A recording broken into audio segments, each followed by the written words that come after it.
Hello, I'm Stuart Bloor. Welcome to my July angling video. But before we move on, that's the River Severn behind me, by the way. I'm barbel fishing today. Before we move on, let's look back to June. What did I get up to? Well, here are some photos, some selected ones from articles during that month. And as you can see, I did a lot of sea fishing off the coast of Anglesey. And as always, you can go to my angling website and check out the articles where you can not only read the stories behind those photos, but of course read a lot more as well into the sessions that I did. Lots of tips, that's what it's about really. I want to encourage people. I love fishing myself, and if I can encourage folks to enjoy their fishing and maybe catch a few more, put a few more on the bank, then that's mission accomplished. So let's look back.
Brilliant, great memories for me, particularly Anglesey. I spent a week on there with my wife on holiday, and we went through the whole week on Anglesey without a single drop of rain. Considering the summer that we've had so far, then that's pretty good, isn't it? Anyway, barbel fishing. I'm going to show you my my bait now, a little bit of my setup and my approach. The river is about 4 feet up.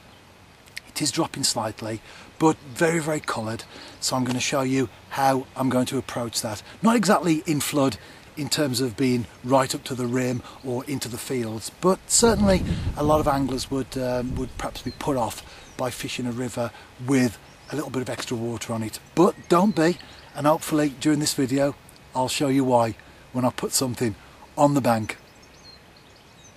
I'm fishing a 3-ounce lead, as you can see there. It's a flat lead, so that will hold bottom easier than of course a barm or some other lead which will roll around. And as you can see, it's fixed, but it's only fixed with a piece of power gum knot, and that very quickly comes off in the event of a snag, although I'm not expecting that at all. And then the boilie. Oop, got a bit of a tangle there. There you go, that's better. Oh, get that in front of the camera. There's a boilie. It's a 12mm. It's an M2. As you can see from my tub there, I've got a number of them, and I've actually soaked them in lobworm dip so that they have that extra additive. And usually we tend to match the boilie or the bait with the flavour. Well, I've done something slightly different today. So I'm using an M2 boilie, but I've put some lobworm dip in as well. So as that flavour releases off, my thinking is that that will just give me the edge. Often people say don't fish boilies in the summer in the day on the Middle Severn, doesn't work. Well, with the conditions like they are today, river up and coloured, I'm certainly putting my faith in that. So that's my first bait that I'm going to get out right now, and then I'll show you my other one. This is my other bait. It's a barbel sticks piece of undercover, and as you can see, it's broken off a little bit there. Great thing about this bait is it comes in a cube stick, and you can break it off to whatever size or shape that you want to. I'm using a size 8 hook with the 12mm boilie, and I'm using a size 7 on that particular bait. And as with the boilie, I'm dipping this into the lobworm as well, putting it into a small PVA bag filled with pellets, a few broken boilies, well, boilies in that one, a few broken pieces of barbel sticks in this particular one, casting it out and waiting for that rod to bend over.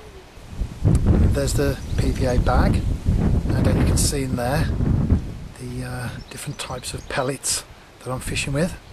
The red ones are M2 flavour, and the others are a multi-mix, proactive multi-mix. I like them, they're different sizes, different flavours, different types, break down at different levels, which is important if you're doing an overnighter, so you get your pellets out there and then they gradually will break down at different intervals. But I'm not doing an overnighter, I'm here just for the afternoon into the evening. Let's go. I'm into one, and this is on the boilie. M2, 12mm. You can hear my other rod there. It's just a little bit of weed on the line.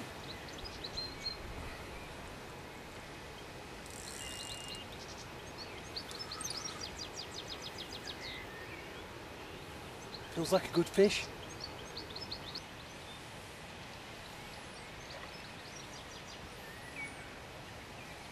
Ready to net it soon, although being a barbel it may have a lunge. Here it's splash. It may have a lunge before it decides to submit totally, because the river's up a little bit and I'm now in the margins. I'm having to be very careful because there's a lot of vegetation which normally would be out the water, of course, and the last thing I want is to lose the fish on a sort of a small bush or something like that in the net. I'll show you that in a moment. And there it is. Beautiful daytime, middle Severn, barbel on boilie as well.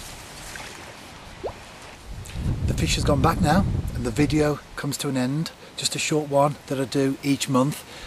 Little bit of looking back and also looking forward as well. So what will I be up to in July? Well, obviously I will be barbel fishing, and if you want to know how I get on in the rest of this session, and of course any others that I do, not only for barbel but for other species, then check out my angling journal, anglingdiary.com, and you're just literally a couple of clicks away from finding out what I get up to on a weekly basis. I update my angling journal every Saturday.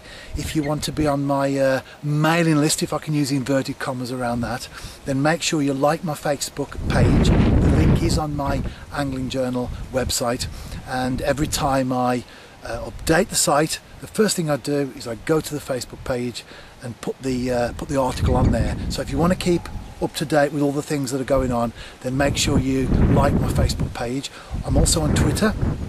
These links are all on my angling website, by the way, and I do update from the water's edge as well, sometimes with photos, other times just text. But great ways of sharing information, aren't they, with each other, just encouraging one another.